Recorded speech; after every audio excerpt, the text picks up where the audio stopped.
Hey guys, I am backstage and we are just moments away from the event. I'm going to flip this camera. As you can see, Walt Harris making his walk to the UFC Octagon to face Alistair Overeem. So much going into this walk for Walt. After the much publicized tragedy that he's been dealing with for the better part of 6 or so months. So much going into this fight, into this moment. And any moment now we will be seeing his opponent Alistair Overeem make that same walk.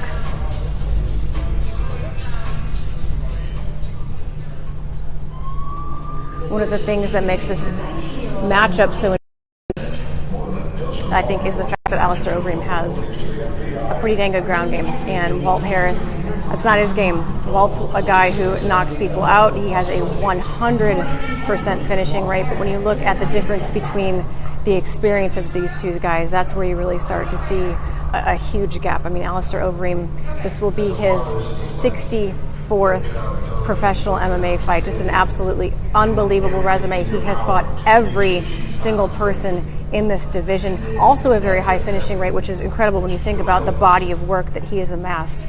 So huge difference in experience levels here. But the fact is, at heavyweight, every guy can put you to sleep with one punch. Alistair Overeem, though, very diverse game. He's got the K1 kickboxing background. He does have a number of, I think it's 9 submissions to his credit. Walt, not so much of a ground game, but it's difficult to, it's hard to root against Walt tonight, given what he carries going into this fight. So it'll be interesting to see how this one plays out. A very important fight for the heavyweight division too, versus number 8 versus number 9. We're starting to see kind of a log jam there at the top of that division. Some interesting chatter starting to bubble up between Francis Ngannou and John Jones. I don't hate that fight. I don't think the fans would hate that fight. I was hoping to be able to ask Dana about that fight tonight, but he had some things come up and we weren't able to talk to him this evening, so maybe on the side I can let you guys know what he thinks about that one. But certainly an interesting picture in the heavyweight division right now. A lot of people kind of hoping that Stipe Miocic can get back in there soon, but he's indicating that's not necessarily his plan. We'll see if an interim title ends up being something that is discussed. I'm going to flip this camera back around because I think we are very close to seeing this other corner walk. I'm going to start taking a walk down the hallway here.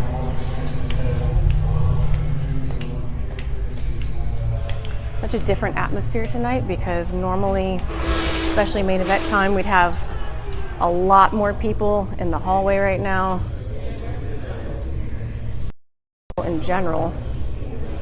And one thing to keep in mind too with these fighters, normally on fight night they want you at the arena 3-4 hours before your walk time. Tonight that's been crammed and crushed down to about an hour to 90 minutes, and that's the time it takes to get here and the time it takes to check in with the commission, get your hands wrapped, get a full warm-up. So it's a very expedited process. I'm sure uncomfortable for some fighters. I can't imagine Alistair Overeem, who, as I've said a couple times now, this is his 64th professional MMA fight. He's about as experienced as you can possibly get in this sport.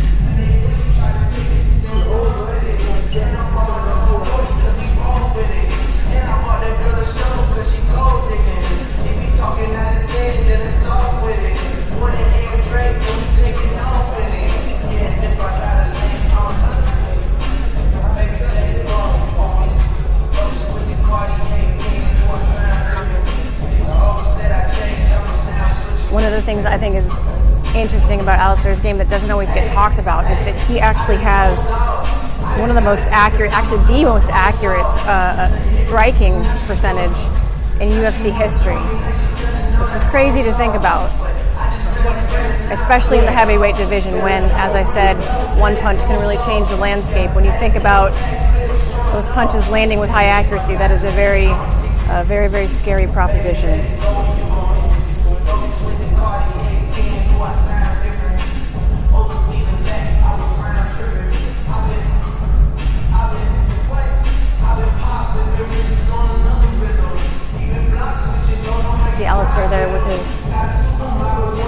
team.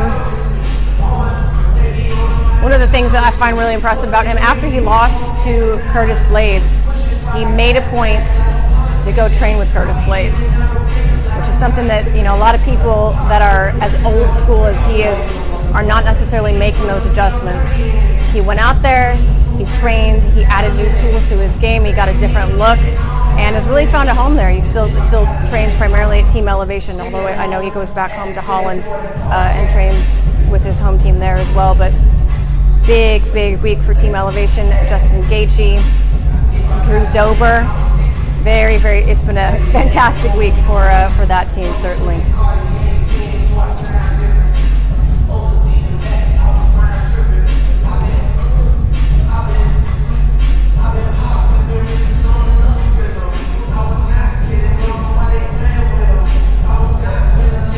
You don't get much more calm than a man with 64 MMA fights. A lot of fighters, younger fighters might be back here pacing, trying to get themselves hyped up. Something tells me that Alistair Overeem doesn't need to do that at this stage in his career. I think that switch is probably pretty easy for him to flip.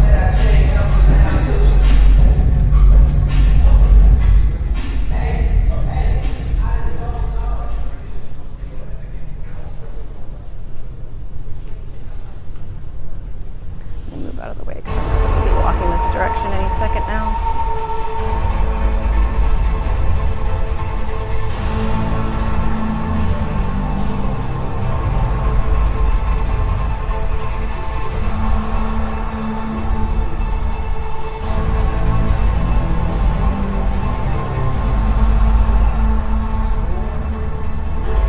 We're getting the countdown: 5, 4, 3, 2, and walk.